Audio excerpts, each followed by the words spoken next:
تبرجن تبرج الجاہلیت الاولی، اور قرار پکڑو اپنے گھروں میں، وقار کے ساتھ رہو اپنے گھروں میں، تمہاری اصل جگہ گھر ہے، باہر نکلنا تمہارا کام نہیں ہے۔ ولا تبرجن تبرج الجاہلیت الاولی، اور جو جاہلیت تھی اسلام کے آنے سے پہلے کا جو دور تھا، اس میں جس طرح تم بند سمر کر اور لوگوں کی نگاہوں میں آنے کے لیے نکلتی تھی، اب وہ طریقہ اختیار نہ کرو۔ دیکھیے یہ بھی ایک بڑا نفسیاتی نکتہ ہے۔ مرد کے اندر قوت ہے، وہ اپنی قوت کا ظہور چاہتا ہے، کبھی جی چاہتا ہے دیوار کو کندھا دے مارے، راستہ چلتے کسی کو لگا کندھا، قوت ظہور چاہتی ہے۔ عورت کے پاس سب سے بڑا سرمایہ اس کا نسوانی حسن ہے، جسمانی طاقت تو نہیں ہے نا، اس کے اندر ایک ارج ہے کہ اپنے آپ کو ظاہر کرے۔ اس کا نام تبرج، بروج کہتے تھے ان برجیوں کو کہ جو فصیلوں کے اوپر ہوتی تھی، اور ظاہر بات ہے دور سے مسافر آ رہا تو پہلے تو برجی نظر آتی تھی نا، تو نگاہوں میں آنا، نگاہوں میں کھپنا، یہ تبرج ہے۔ تو تم جس طرح پہلے بناؤ سنگھار کر کے نکلا کرتی تھی، اور تبرج الجاہلیہ اب وہ چھوڑ دو۔ واقمن الصلاۃ وآتین الزکوٰۃ، اور نماز قائم رکھو، زکوٰۃ ادا کرو۔ واطعن اللہ ورسولہ، اور اللہ اور اس کے رسول کی اطاعت پر کاربند رہو۔ اب آئے الفاظ جو اہم ترین ہیں، انما یرید اللہ لیذھب عنکم الرجس اہل البیت ویطہرکم تطہیرا۔ اے نبی کے گھر والیو، اللہ یہ چاہتا ہے کہ تم سے ہر طرح کی برائی، ہر طرح کی ناپاکی کو دور کر دے اور تمہیں پاک کر دے۔ پاک کرنا کر، خوب خوب خوب خوب، تطہیرا، یطہرکم تطہیرا۔ کیوں؟ تمہیں نمونہ بننا ہے، تمہیں اسوہ بننا ہے۔ یہ الفاظ اصل میں آئے ہیں قرآن مجید میں ازواج مطہرات کے بارے میں، سارا جملہ چل رہا ہے یا نسان نبی سے۔ ہمارے کچھ دوستوں نے کہا ہے کہ اہل بیت سے مراد حضرت علی، حضرت فاطمہ، حضرات حسنین ہیں، وہ بھی حضور نے فرمایا۔ میں نے ایک ٹی وی مذاکرے کے اندر بھی جب کچھ حضرات کہہ رہے تھے کہ اہل بیت تو اصل میں وہ ہیں، میں نے کہا نہیں، اصل میں بیویاں ہیں لیکن وہ بھی اہل بیت ہیں۔ حضور نے ایک چادر میں جب سمیٹا سب کو، تو یہ بھی اللہم ہؤلاء اہل بیت، یہ بھی میرے اہل بیت ہیں۔ سلمان منا اہل البیت، سلمان بھی ہمارے اہل بیت میں سے، جو جتنا قریب ہوا۔ لیکن قرآن میں یہ لفظ آتا ہے صرف بیویوں کے لیے، ازواج کے لیے۔ حضرت ابراہیم کے پاس جب فرشتے آئے تھے حضرت اسحاق کی ولادت کی خبر دینے کے لیے، تو جب حضرت سارہ نے سنا تو وہ آئیں دوہتڑ مارتی ہوئی اپنے پیشانی پر، آلد وانا عجوز وہذا بالی شیخا، کیا میں جنوں گی اب جبکہ میں بوڑھی پھونس ہو گئی ہوں اور میرا یہ شوہر جو ہے یہ بھی بڈھا پھونس ہے۔ 100 برس کی عمر تھی حضرت ابراہیم علیہ السلام کی، اور کتنی ہوگی اس کے آس پاس ہی ہوگی، 90-95 حضرت سارہ ہوگی۔ اس کو فرشتوں نے کہا تھا کہ کیا آپ اللہ کی رحمت سے مایوس ہو گئی؟ اہل البیت، اے نبی کے گھر والی، اے نبی کے گھر والو، تم پر اللہ کی سلامتی ہو، رحمت ہو۔ تو اہل بیت کا لفظ قرآن میں 2 جگہ آیا ہے، یا حضرت سارہ کے لیے حضرت ابراہیم کی زوجہ، اور یا نساء النبی، تمہیں تو پاک کرنا ہے، پوری طرح پاک کرنا ہے، پوری طرح پاک کرنا ہے تاکہ تم اسوہ بن جاؤ۔ اسی طریقے سے استیزان کا معاملہ بھی آیا ہے، لیکن وہ بھی صرف نبی کے گھروں تک آ رہا ہے۔ یا ایھا الذین آمنوا لا تدخلوا بیوت النبی حتی یؤذن لکم، اہل ایمان نبی کے گھروں میں داخل نہ ہوا کرو جب تک کہ اذن نہ دیا جائے۔ یہ پرائیویسی، گھر کی پرائیویسی، اس پر میں تفصیل سے بعد میں بات کروں گا، چونکہ تفصیل اس کی آئی ہے سورہ نور میں۔ میں نے عرض کیا نا، ان احکام کا آغاز ہوا جیسے شراب کی حرمت، آغاز سورہ بقرہ، پھر سورہ نساء، پھر سورہ مائدہ۔ اسی طرح اس کا اختتام جو ہوا ہے وہ سورہ نور میں ہے، تو مت داخل ہوا کرو۔ اور اس کے بعد فرمایا وَإِذَا سَأَلْتُمُوهُنَّ مَتَاعًا فَاسْأَلُوهُنَّ مِنْ وَرَاءِ حِجَابٍ، اور دیکھو اگر نبی کی بیویوں سے کوئی چیز مانگنی ہو تو پردے کی اوٹ سے مانگو۔ یہ حجاب کا لفظ آیا ہے جس کو کہا جاتا ہے کہ حجاب کا کوئی حکم قرآن میں ہے ہی نہیں. پہلے وہاں کے گھر کھلے ہوتے تھے پر کوئی پردہ وردہ نہیں ہوتا تھا، اور گھر کوئی کنالوں کے اور ایکڑوں کے تو نہیں ہوتے تھے، چھوٹے چھوٹے گھر. لیکن یہاں پر فرما دیا گیا پردے، اس کے بعد سے جب سے یہ آیت اتری گھروں کے اوپر پردے ڈال دیے گئے. اب ظاہر بات ہے کہ اس میں چہرے کا پردہ ہی ہوا نا، چہرے کا پردہ ہے حجاب. اسی کو حضرت عائشہ نے آیت الحجاب قرار دیا ہے. اور پھر دیکھیے جو ریئلزم ہے، ریئلزم میں نے کہا تھا نا کہ اللہ نے بھی فرمایا کہ سب سے زیادہ محبت انسان میں عورت کی ہے. زین للناس حب الشہوات من النساء، اور پھر اس کے بعد لمبی فہرست. حضور نے فرمایا حبب الی النساء والطیب. یہاں بھی فرمایا گیا ذالکم اطہر لقلوبکم وقلوبہن، یہ زیادہ پاکیزہ بات ہوگی تمہارے دلوں کے لیے بھی اور ان کے دلوں کے لیے بھی. اگر نبی کی بیوی بے حجاب تمہارے سامنے آ جائے گی تو وہ نبی کی بیوی ہے اور ازواج مطہرات ہونے کی حیثیت سے تمہاری ماں بھی ہے، لیکن ایک عورت بھی تو ہے. اور تم چاہے صحابی ہو کچھ بھی ہو، تم مرد بھی تو ہو. یہ مرد اور عورت کے درمیان جو کشش ہے یہاں بھی اس کا ساتھ. نبی کی بیویوں کو بھی یہ نہیں کہا کہ اس سے ماوراء ہے، معصوم تو کوئی نہیں نبی کے علاوہ. وہ تو اللہ کہہ رہا ہے ہم تمہیں پاک کر دینا چاہتے ہیں، پوری طرح پوری طرح پوری طرح پاک کر دینا چاہتے ہیں تاکہ تم تمام خواتین امت کے لیے اسوہ بن جاؤ. فرمایا یہ جو پردے کی اوٹ سے کوئی شے لینا دینا ہے، اس سے یہ تمہارے دلوں کے لیے بھی زیادہ پاکیزہ بات ہے، ان کے دلوں کے لیے بھی. یہ ہے اللہ تعالیٰ کا حکم سورہ احزاب کے اندر. اس کے بعد اسی سورہ احزاب میں اس سے جو مستثنا ہے گھروں میں اذن لیے بغیر بھی داخل ہو سکے، جن کے سامنے ازواج مطہرات اپنے کھلے چہرے کے ساتھ آ سکتی تھی، ان کی ایک فہرست دی گئی. یہ مختصر فہرست ہے. لا جناح علیہن فی آبائہن ولا ابنائہن ولا اخوانہن ولا ابناء اخوانہن ولا ابناء اخواتہن ولا نسائہن ولا ما ملکت ایمانہن واتقین اللہ ان اللہ کان علی کل شیء شہیدا. کوئی حرج نہیں ہے ازواج مطہرات پر ان کے باپوں کے سلسلے میں. ابو بکر آئے تو جائیں سیدھے حضرت عائشہ کے حجرے میں، کون روکے گا. اور بیٹوں کے اور ان کے بھائیوں کے اور ان کے بھائی کے بیٹے یعنی بھتیجے اور ان کی بہنوں کے بیٹے یعنی بھانجے.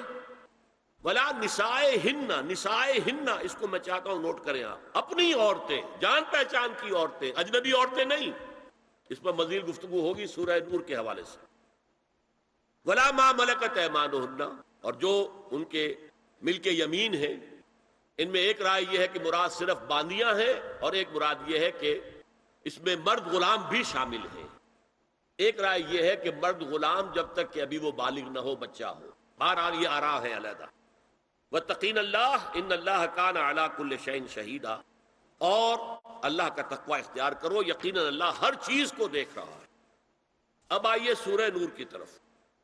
اب میں یہاں پر سورہ نور میں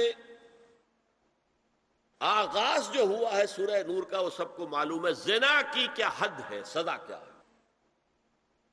غیر شادی شدہ زانی یا زانیہ اس کی سزا 100 کوڑے، اور اگر کوئی الزام لگائے اور ثبوت پیش نہ کر سکے، 4 گواہ نہ لا سکے تو قذف کی حد کیا ہے، 80 کوڑے.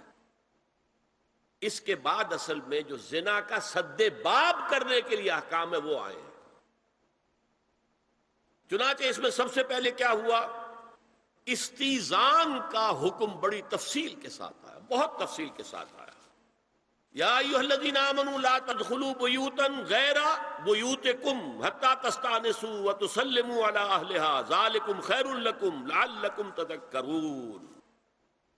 اہل ایمان ہرگز مت داخل ہو اپنے گھروں کے علاوہ کسی اور گھر میں جب تک کہ تم ان کے ساتھ مانوس نہ ہو جاؤ، اذن نہ لے لو، ان پر سلام نہ کرو، یہی تمہارے لیے بہتر ہے. اس کے بعد تفصیل آئی ہے، اس میں میں اس وقت نہیں جا رہا ہوں. اور جو لوگ اس پر عمل نہیں کرتے ان کے بارے میں حضور کیا کچھ فرما رہے ہیں یہ آپ سن لیجئے. بہت سخت احکام ہے. عن ابی ہریرہ رضی اللہ عنہ ان رسول اللہ صلی اللہ علیہ وسلم قال لو ان امرا اطلع عليك بغیر اذن فخذفته بحصاة ففقعت عینه ما كان عليك من جناح، متفق علیہ، بخاری اور مسلم دونوں کی ہے۔ اگر کوئی شخص تمہارے گھر میں بغیر اجازت کے داخل ہو جائے اور تم اس کی سزا کے طور پر اس پر کنکریاں پھینکو اور اس کی آنکھ پھوٹ جائے کنکری سے، تو تم پر کوئی گناہ نہیں ہے۔ بغیر اجازت کے گھر میں آ گیا ہے، بغیر اذن کے، بغیر استئذان کے کنکریاں مارو اور کنکری سے آنکھ پھوٹ جائے، فما کان علیک من جناح، کوئی حرج نہیں۔ اجازت لینے کے ضمن میں کیا ہے؟ حضور نے طریقہ بتایا، 3 مرتبہ پکارنے کی حد مقرر کر دی، فرمایا اگر تیسری مرتبہ پکارنے پر بھی جواب نہ آئے تو واپس ہو جاؤ۔ قرآن میں بھی ہے اذا قیل لکم ارجعوا فارجعوا، اگر وہ کہتے چلے جاؤ، ملاقات نہیں ہو سکتی، چلے جاؤ۔ ہاں اگر آپ ٹائم لے کر آئے ہیں تب بات دوسری ہے، پھر تو اس کو ملنا ہے، لیکن آپ ایسے ہی پہنچ گئے ہیں، پتہ نہیں وہ اپنی کس مصروفیت میں ہے، آپ کا حق نہیں ہے کہ وہ آپ کو ریسیو کرے اور آپ سے بات کرے۔ اذا قیل لکم ارجعوا فارجعوا، اور برا نہ مانو کہ میرا یہ معاملہ کیا، میں آیا تھا اور مجھ سے ملاقات نہیں کی، نہیں۔ اور اس سلسلے میں ایک بڑا دلچسپ واقعہ ہے۔ ایک مرتبہ آپ حضرت سعد ابن عبادہ کے ہاں گئے اور السلام علیکم ورحمۃ اللہ کہہ کر 2 دفعہ اجازت طلب کی، مگر اندر سے جواب نہ آیا۔ تیسری مرتبہ جواب نہ ملنے پر آپ واپس ہو گئے۔ حضرت سعد اندر سے دوڑ کر آئے اور عرض کیا یا رسول اللہ، میں آپ کی آواز سن رہا تھا، مگر میرا جی چاہتا تھا کہ آپ کی زبان مبارک سے میرے لیے جتنی بار بھی سلام و رحمت کی دعا نکل جائے اچھا ہے، تیسری مرتبہ بھی آپ کہیں۔ پھر دوڑ کر آئے اور لپٹ گئے حضور سے صلی اللہ علیہ وسلم۔ یہ ہے استئذان کا معاملہ۔ اب آ رہی ہے اصل آیت، قل للمؤمنین یغضوا من ابصارہم ویحفظوا فروجہم ذلک ازکی لہم ان اللہ خبیر ما یصنعون وقل للمؤمنات یغضضن من ابصارهن ويحفظن فروجهن ولا يبدين زينتهن الا ما ظهر منها وليضربن بخمرهن على جيوبهن ولا يبدين زينتهن الا لبعولتهن او آبائهن او آباء بعولتهن او ابنائهن او ابناء بعولتهن او اخوانهن او بني اخوانهن او بني اخواتهن او نسائهن او ما ملكت ايمانهن او التابعین غیر اولی الاربۃ من الرجال او الطفل الذین لم یظہروا علی عورات النساء ولا یضربن بارجلہن لیعلم ما یخفین من زینتہن وتوبوا الی اللہ جمیعا ایھا المؤمنون لعلکم تفلحون۔ یہ لمبی آیت ہے۔ اے نبی کہہ دیجئے اہل ایمان مردوں سے اپنی نگاہیں نیچی رکھا کریں اور اپنی شرمگاہوں کی حفاظت کریں، یہی ان کے لیے زیادہ پاکیزہ عمل ہے۔ ان اللہ خبیر بما یصنعون، اور جو کچھ وہ کر رہے ہیں اللہ اس سے واقف ہے۔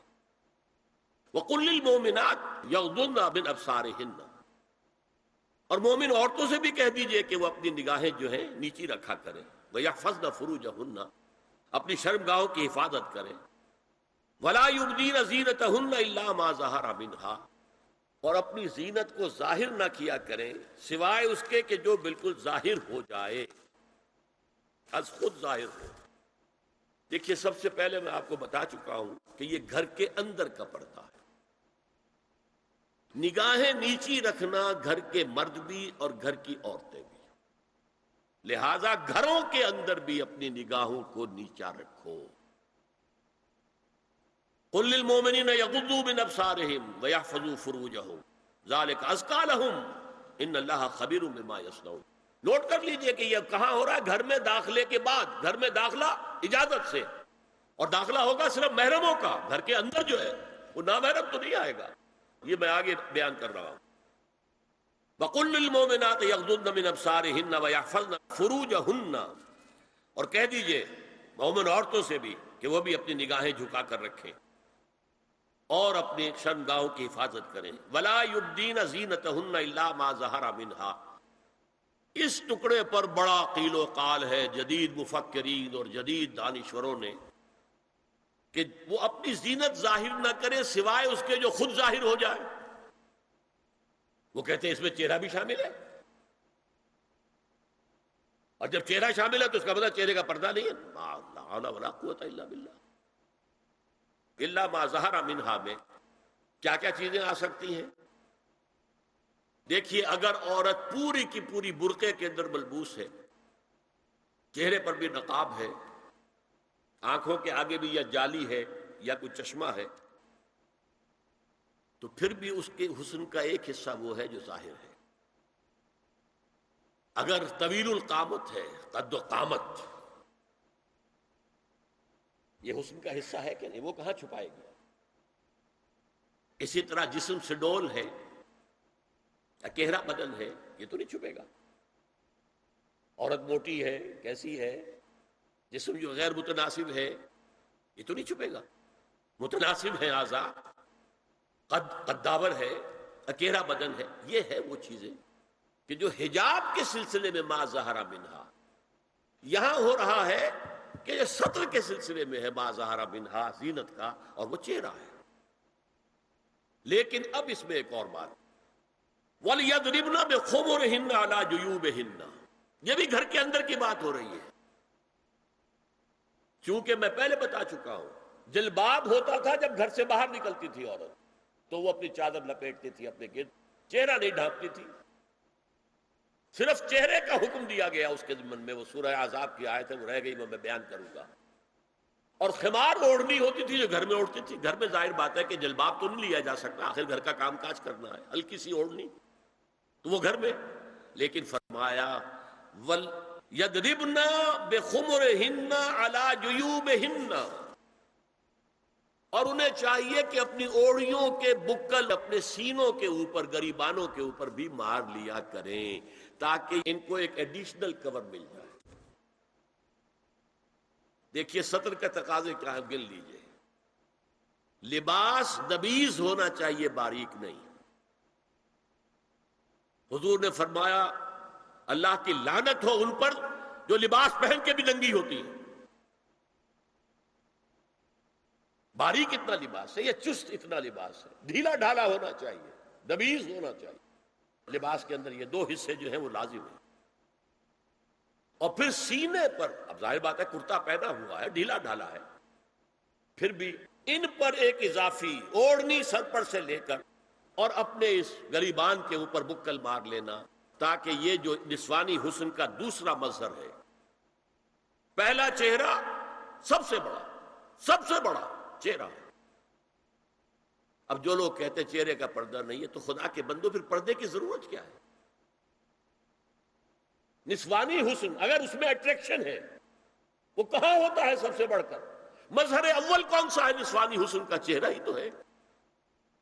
سب سے بڑی اٹریکشن تو چہرہ، اسی کو نہ چھپایا تو پھر اور کیا چھپایا؟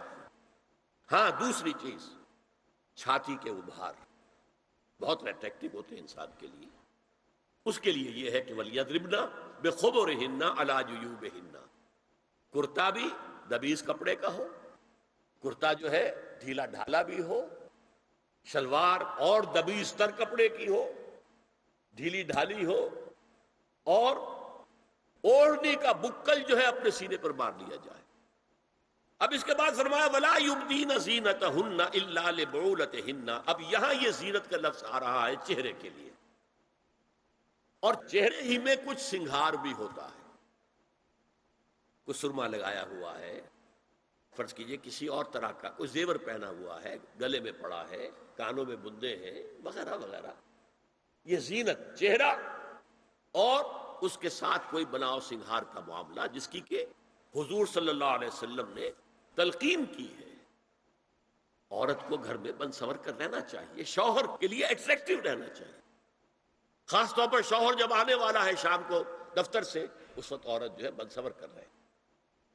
اس لیے کہ اصل مقصد کیا ہے؟ جتنی بھی انسان میں سیکشول انرجی ہے وہ مرکوز رہے شوہر اور بیوی کے درمیان. یہ فلسفہ ہے، ادھر ادھر نگاہ جائے نہ. جتنا یہ bond of love in spouses کے درمیان مضبوط ہوگا، اتنا ہی خاندان کا ادارہ مضبوط، صحت مند اور اگلی اولاد کی تربیت کے لیے مثبت ماحول. اب ان کے لیے کہا گیا کہ چہرے کی زینت، اور چہرے کے اوپر اگر کوئی بناؤ سنگھار ہے، زیور ہے، تو اس کی زینت نہ ظاہر کریں، مگر اب یہ یہاں تفصیلی آئی ہے جو محرم ہے ان کی تفصیل، اور میں بیان کر چکا ہوں محرم وہی ہے صرف جن سے کبھی کسی حال میں شادی نہیں ہو سکتی، بھائی سے کسی حال میں شادی نہیں ہو سکتی، باپ سے، دادا سے، چچا سے کسی حال میں شادی نہیں ہو سکتی، ماموں سے کسی حال میں شادی نہیں ہو سکتی، ہاں چچا کے بیٹے سے ہو سکتی ہے، وہ نامحرم ہے، ماموں اور خالہ کے بیٹے سے ہو سکتی ہے، وہ نامحرم ہے۔ تو فرمایا کن کے سامنے ظاہر کر سکتی ہے؟ الا لبعولتہن، سب سے بڑھ کر تو شوہر، او آبائہن، اور اپنے باپ۔ اچھا، باپوں میں نوٹ کیجیے، باپ حقیقی ہو، اخیافی ہو، اللاتی ہو یا رضاعی ہو، یہ چاروں قسم کے باپ اس میں شامل ہوں گے۔ جس عورت نے دودھ پلایا تھا اس کا شوہر بھی باپ بن گیا۔ او آبائے بعولتہن، اپنے شوہروں کے باپ، یا ابنائہن، ان کے اپنے بیٹے، بیٹوں میں بھی آئیں گے چاروں، اللاتی، اخیافی، عینی اور رضاعی۔ او ابنائے بعولتہن، اور اپنے شوہروں کے بیٹے، ہو سکتا ہے شوہروں کی اور بیویاں بھی ہوں تو ان کے بیٹے بھی، جو ستیلے بیٹے ہیں وہ بھی محرم، ان سے کسی شکل میں کبھی شادی نہیں ہو سکتی۔ او اخوانہن، یا ان کے بھائی، او ابنائہن، یا اپنے بیٹے، او ابنائے بعولتہن، یا اپنے شوہروں کے بیٹے، او اخوانہن، یا اپنے بھائی، او بنی اخوانہن، یا اپنے بھائیوں کے بیٹے، او بنی اخواتہن، اپنا بھتیجا، اپنا بھتیجا، شوہر کا بھتیجا نہیں، اپنا بھتیجا محرم ہے، اپنا بھانجا محرم ہے، شوہر کا بھانجا محرم نہیں ہے۔ او نسائہن، یا ان کی عورتیں، اپنی عورتیں، جان پہچان کی عورتیں، ہر عورت بھی محرم نہیں ہے، نوٹ کر لیجئے، نسائہن، عورتیں بڑی بڑی قطامائیں ہوتی ہیں، وہ کیا کیا فتنے اٹھاتی ہیں، آتی ہیں گھروں کے اندر، کیا ذریعہ بنتی ہے پھر پیغام رسانی کا، اور خرابی پیدا کرتی ہیں۔ او ما ملکت ایمانہن، یا جو ان کے داہنے ہاتھوں کی ملکیت ہو، باندیاں، غلام۔ اس میں عرض کر چکا ہوں کہ اس میں کافی اختلافات ہیں، یہ بھی ہے کہ اس سے مراد صرف باندیاں ہیں، غلام مرد نہیں، یہ بھی ہے کہ مرد بھی ہیں، اور یہ بھی ہے کہ مرد جب تک کہ وہ بالغ نہ ہو، لیکن میں اس بحث میں یہاں نہیں جانا چاہتا، یہ پھر فقہ کی بحث ہو جائے گی۔ اب التابعین غیر اولی الاربہ، کچھ ایسے لوگ بھی ہوتے ہیں، کسی کے گھر میں کوئی اندھا آدمی رہ رہا ہے، یا کوئی اور کسی وجہ سے کوئی مریض ہے، اسے آپ نے پناہ دے رکھی ہے، انہیں عورتوں سے کوئی سروکار نہیں ہوتا۔ اب الطفل الذین لم یظہروا علی عورات النساء، یا وہ بچے کہ جن پر ابھی عورتوں کے پوشیدہ حالات واضح ہی نہیں ہے، پتہ ہی نہیں ہے انہیں، ابھی انہیں جنس کا کوئی احساس ہی نہیں ہے۔ یہ ہے فہرست کے جو دی گئی ہے کہ جن کے سامنے عورت کھلے چہرے کے ساتھ اور اپنی جو اضافی زینت بھی ہو، کوئی زیور وغیرہ یا کوئی بھی سرما وغیرہ ڈالا ہوا ہے یا کوئی سرخی کوئی لگائی ہے معمولی سی، تو اس کے ساتھ آ سکتی ہے، اور یہ وہ رشتے ہیں کہ جن سے کسی حالت میں بھی نکاح نہیں ہو سکتا، لہذا وہ ذہن ادھر جاتا ہی نہیں ہے، نارمل آدمی کا ذہن ادھر جائے گا ہی نہیں۔ ہم رہ رہے ہیں کہ اب نارمل فضا کے اندر، جس کو میں نے کہا انسیسٹ بڑھتا جا رہا ہے، اس کی مثالیں ہمارے معاشرے کے اندر اب بڑھتی چلی جا رہی ہیں، اور ویسٹ میں تو یہ سب سے بڑا مرض بن گیا ہے، اور دماغی امراض کا سب سے بڑا سبب، کئی سائیکیٹرسٹ نے مجھے بتایا کہ سب سے بڑا سبب جو ہے وہ انسیسٹ ہے۔ آگے سنیے، وَلَا يَضْرِبْنَ بِأَرْجُلِهِنَّ لِيُعْلَمَ مَا يُخْفِينَ مِنْ زِينَتِهِنَّ، اور چلتے ہوئے اپنے پاؤں زور سے نہ ماریں کہ ان کی زینت ظاہر ہو جائے۔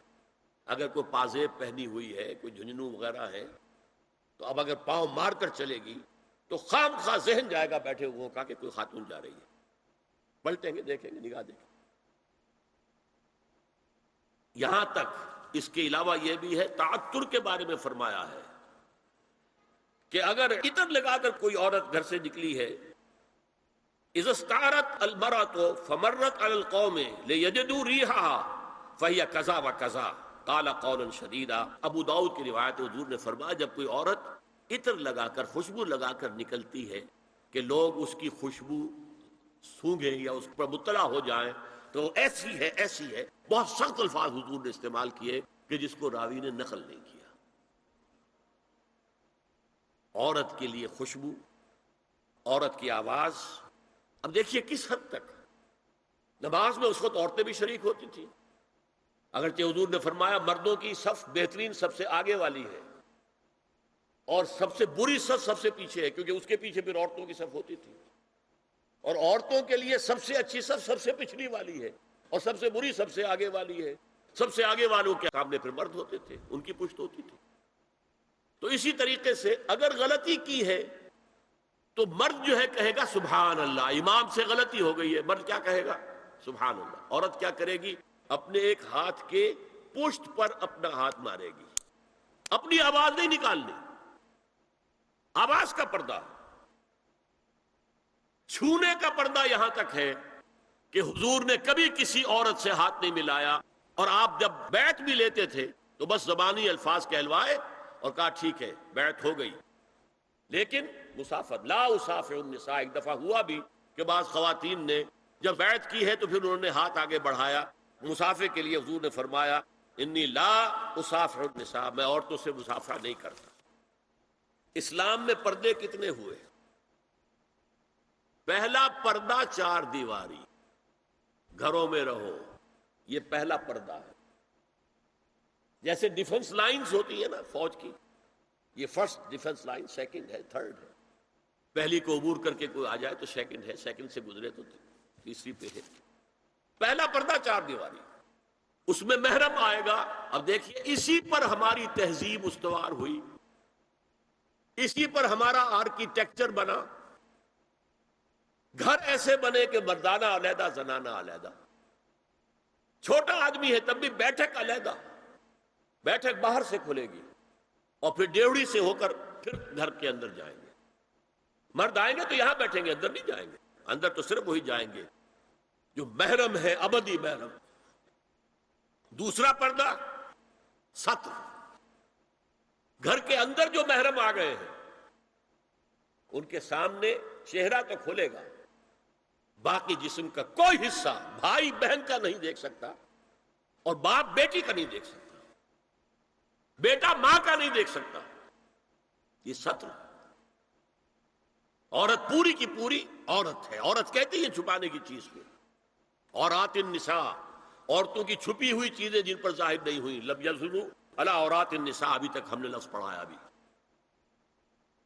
تیسرا پردہ ہے چہرے کا پردہ،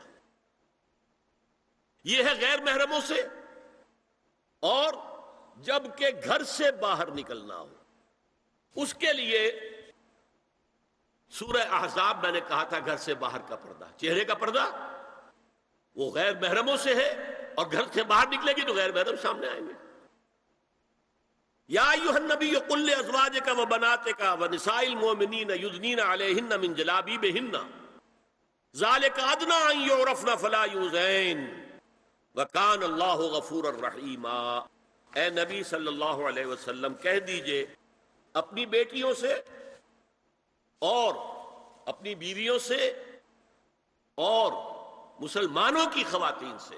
اب دیکھیے یہ سورہ احزاب ہی میں ہو رہا ہے، شروع میں یا نساء نبی سے بات چلی، استیزان بھی صرف نبی کے گھر میں داخل نہ ہو اذن کے بغیر، آگے چل کر سورہ احزاب ہی میں عام بھی کر دیا، قل لازواجک وبناتک ونساء المؤمنین، کہہ دیجئے اپنی بیویوں سے، اپنی بیٹیوں سے اور اہل ایمان کی خواتین سے، یدنین علیہن من جلابیبہن، کہ وہ اپنے چہروں کے اوپر اپنی جلباب کو لٹکا لیا کریں، چہرہ چھپ جائے۔ اب اس کی تفسیر میں چاہتا ہوں کہ آپ کو جو مختلف مفسرین نے کی ہے وہ آپ کے سامنے میں رکھوں۔ حضرت عبداللہ ابن عباس نے اس آیت کی جو وضاحت فرمائی ہے اسے حافظ ابن کثیر نے اپنی تفسیر میں اس طرح نقل کیا ہے، اللہ نے مسلمان عورتوں کو حکم دیا ہے کہ جب وہ کسی کام کے لیے گھروں سے نکلیں تو اپنی چادروں کے پلو اوپر سے ڈال کر اپنا منہ چھپا لیں اور صرف ایک آنکھ کھلی رکھیں، دونوں آنکھیں بھی غلط ہیں۔ ہمارے ہاں برقع کیوں بنا تھا؟ دیکھیے چادر میں عورت لپٹی ہوگی، اس کا ہاتھ جو ہے اس چادر کو سنبھالنے میں آکوپائی ہو جائے گا، کسی بچے کو ڈاکٹر کے ہاں لے کے جانا ہے، ایک گود میں بچے کو لینا ہے، ایک گود کے اندر جو ہے ایک ہاتھ میں کوئی بوتل لینی ہے دوا کے لیے، تو کیسے کرے گی؟ برقع ضرورت کی ایجاد ہے جو ہوا ہے، اور اس کے آگے آپ کو معلوم ہے پچھلے برقعوں میں جالیاں لگی ہوتی تھی کہ نگاہوں سے بھی براہ راست سامنا نہ ہو، اس اعتبار سے وہ جالی ہوتی تھی۔ اور اب بھی ضرورت اس بات کی ہے، ایک آنکھ، اور یہ میں نے اپنی آنکھوں سے دیکھا، اور سن لیجئے، ابن جریر اور ابن منذر کی روایت ہے کہ محمد بن سیرین، یہ ایک تابعی ہیں، نے حضرت عبیدہ السلمانی سے اس آیت کا مطلب پوچھا۔ انہوں نے جواب میں کچھ کہنے کی بجائے اپنی چادر کو اس طرح اوڑھا کہ پورا سر اور پیشانی اور پورا منہ ڈھانک کر صرف ایک آنکھ کھلی رکھی۔ میں نے شروع میں کہا تھا، ہمارے نزدیک اسلام دین ہے، صرف مذہب نہیں۔ اسلام قرآن اور سنت دونوں پر مبنی ہے، صرف قرآن پر نہیں۔ اور قرآن میں تعویل خاص کے بعد تعویل عام ہے، الاعتبار لعموم لفظ لا لخصوص سبب۔ اور سنیے، ابو بکر بن عبداللہ ابن عربی نے یدنین علیہن من جلابیبہن کا مفہوم ان الفاظ میں بیان کیا ہے، تغطى به وجهها حتى لا يظهر منها الا عينها اليسرى، یہ عورت اپنی چادر کو پورے وجود پر ڈھانپ لے اور اس طرح چہرے کو بھی ڈھانپے کہ صرف بائیں آنکھ کھلی رہے۔ علامہ حمید الدین فراہی کو نظم قرآن کے فہم میں خصوصی مقام حاصل تھا، انہوں نے حجاب کے بارے میں اپنے ایک مکتوب میں ہاتھ اور چہرہ کھلا رکھنے کو جائز قرار دینے کے موقف کے بارے میں لکھا ہے کہ میری رائے میں نظم قرآن پر توجہ نہ کرنے سے یہ غلط فہمی پیدا ہوئی ہے۔ وہی بات کہ سورہ احزاب میں گھر سے باہر کا پردہ ہے اور سورہ نور میں گھر کے اندر کا پردہ ہے۔ بہرحال الحق احق بان یتبع، حق جو ہے وہ اس کا زیادہ حقدار ہے کہ اس کی پیروی کی جائے۔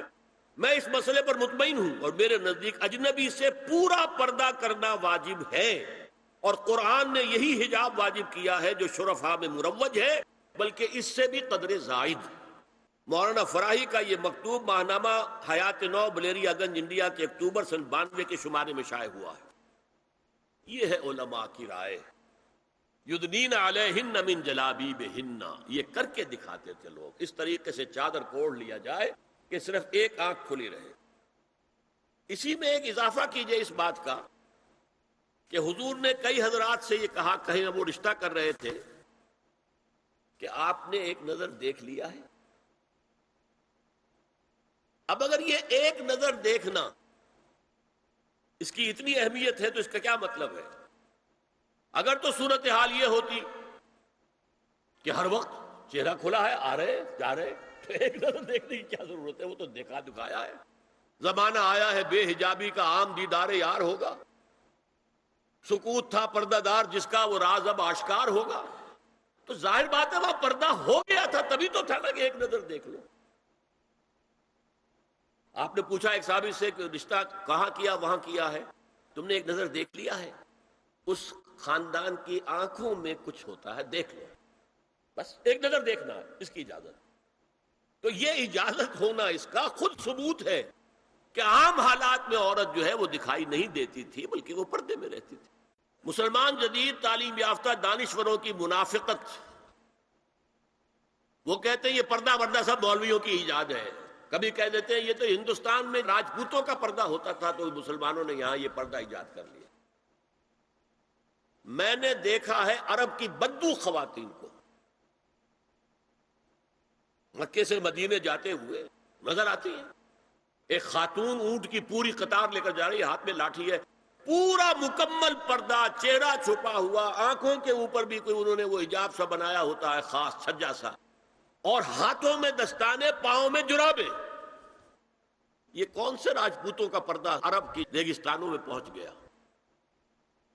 بدو جب آتے ہیں اپنی عورتوں کو اسی حال میں لے کر آتے ہیں، اور ان کا یہ ہے کہ وہ احرام کا معاملہ بھی یہ ہے کہ یہاں چھجا بنا کر آگے چادر لٹکا لیتے ہیں، صرف چہرے سے مس نہ کرے بس۔ اور وہ پھر اپنی خواتین کو جب طواف کراتے ہیں تو ان کے گرد گھیرا ڈال لیتے ہاتھ سے ہاتھ پکڑ کر، تاکہ کسی اور کے ساتھ ان کا نہ کندھا لگے اور نہ کوئی اور جسم کا حصہ مس ہو۔ یہ پردہ وہاں کہاں سے آ گیا؟ میں منافقت اس لیے کہہ رہا ہوں کہ ایک طرف ہمارا جدید دانشور طبقہ مولوی ملاٹے جو ہوں، فلاں ہوں، یہ ہوں، وہ ہوں، یہ دقیانوسی ہے۔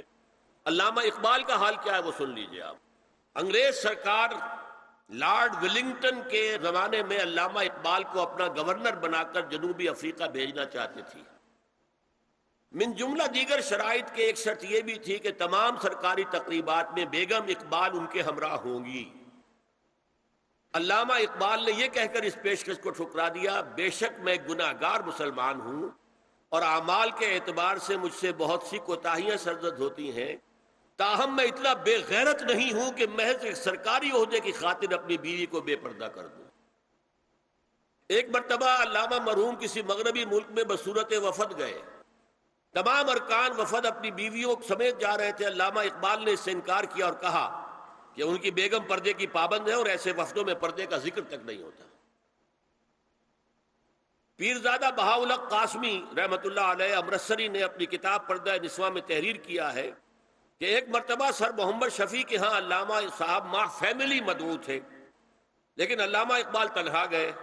سر شفیع نے پوچھا بیگم صاحبہ کو کیوں نہیں لائے؟ آپ نے فرمایا کہ وہ پردے کی پابند ہے۔ سر شفیع نے کہا یہاں زنانے میں قیام کر سکتی ہیں؟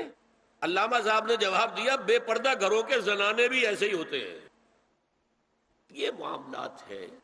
ایک طرف اقبال کو مفکر اور کیا کیا خطابات ہیں، اور ان کو ہر داڑھی نہ رکھنے میں تو اسوہ اقبال کا ہے، لیکن پردے کے ضمن میں اقبال کا اسوہ نہیں ہے۔ تو یہ ہے اصل میں منافقت ہے ہمارے ہاں۔ ایک اور فتنہ ایک خاص حصے سے اٹھا ہے، لیکن ایک عارضی محرم اور ابدی محرم میں فرق کر دیا انہوں نے۔ عارضی محرم کیا ہے؟ سالی جو ہے وہ عارضی محرم ہو گئی۔ کیوں؟ کہ جب تک اس کی بہن زندہ ہے جو آپ کی نکاح میں ہے، آپ کی شادی سالی سے تو نہیں ہو سکتی، تو جس سے شادی نہیں ہو سکتی وہ محرم ہو گئے، تو یہ عارضی محرم ہے۔ ہاں اگر آپ کی زوجہ فوت ہو جائے تو پھر نکاح ہو سکتا ہے، یہ عارضی اس وجہ سے ہے، پھر وہ نامحرم ہو جائیں گے۔ تو اس اعتبار سے یہ ایک فتنہ ہے جو اس دور میں اٹھا ہے۔ محرم کوئی عارضی نہیں ہوتا، محرم وہی ہے جو ابدی محرم۔ دیکھیے دیور جبکہ اس کا شوہر ابھی زندہ ہو تو دیور سے پردہ کرے گی کہ نہیں؟ شادی تو نہیں ہو سکتی۔ ہاں بھائی مر جائے تو شادی ہو سکتی، اس کو انہوں نے کہہ دیا یہ عارضی محرم۔ اسی طریقے سے بھابھی جبکہ بھائی ابھی زندہ ہے شادی نہیں ہو سکتی، بھائی فوت ہو جائے شادی ہو سکتی، عارضی ہو۔ یہ بالکل غلط ہے، بہت بڑا فتنہ ہے۔ محرم وہی ہے کہ جو ابدی محرم ہے، محرم ہے کہ اس پر حرام ہے اس میں نکاح ہونا ہر حالت کے اندر۔ اور جہاں تک یہ رشتے ہیں باریک، سالی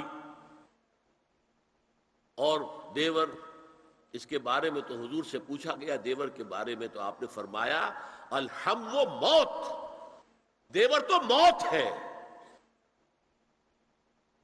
اب آپ سوچئے ہمارے ہاں کو پردہ ہے دیوروں سے، کو پردہ ہے سالیوں سے، کو پردہ ہے نندونیوں سے؟ الحم و موت، موت کیوں؟ یہ دیور ہندی کا لفظ ہے۔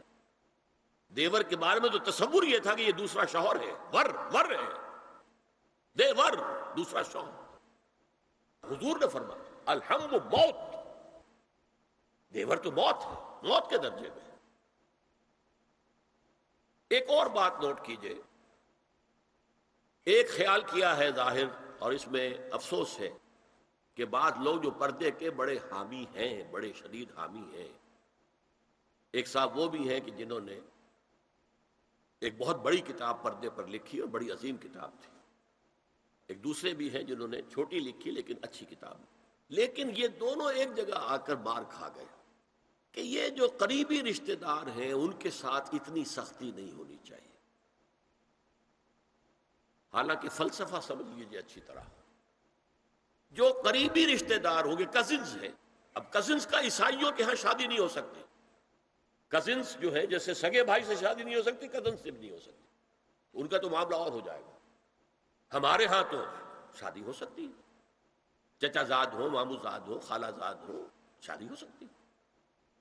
اس اعتبار سے جن سے جتنے زیادہ ربط کا معاملہ ہے اتنا ہی اندیشہ زیادہ ہے۔ ایک عورت نے کسی کو راستہ چلتے ہوئے ایک مرد کو دیکھا، فرض کیجئے کہ اس کی نگاہ کے اندر کوئی وہ کھپ گیا کسی وجہ سے، مردانہ وجاہت اسے اچھی لگی، پھر تو اسے ملنا ہے نہیں دیکھنا ہے، وہ تو راستے کا معاملہ تھا، آیا گیا ختم ہو جائے گا۔ جو گھر میں آ جا رہے ہوں ان سے تو زیادہ پردے کی ضرورت ہے، کانٹیکٹ کے مواقع زیادہ ہیں، بات سری ہوگی بڑھتی چلی جائے گی کانٹیکٹ کی وجہ سے۔ اچھا اسی میں ایک بات دیکھیے، کچھ لوگ کہتے ہیں اچھا جی تو پھر مردوں کا بھی پردہ ہونا چاہیے۔ نہیں، عورت کا مرد کو دیکھنا کچھ اور ہے، مرد کا عورت کو دیکھنا کچھ اور ہے۔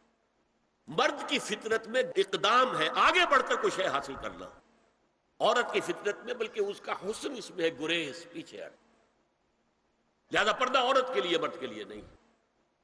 لیکن اگر کسی مرد سے ایک رابطے کا معاملہ زیادہ ہونے کا امکان ہو تو نابینا سے بھی پردہ ہے۔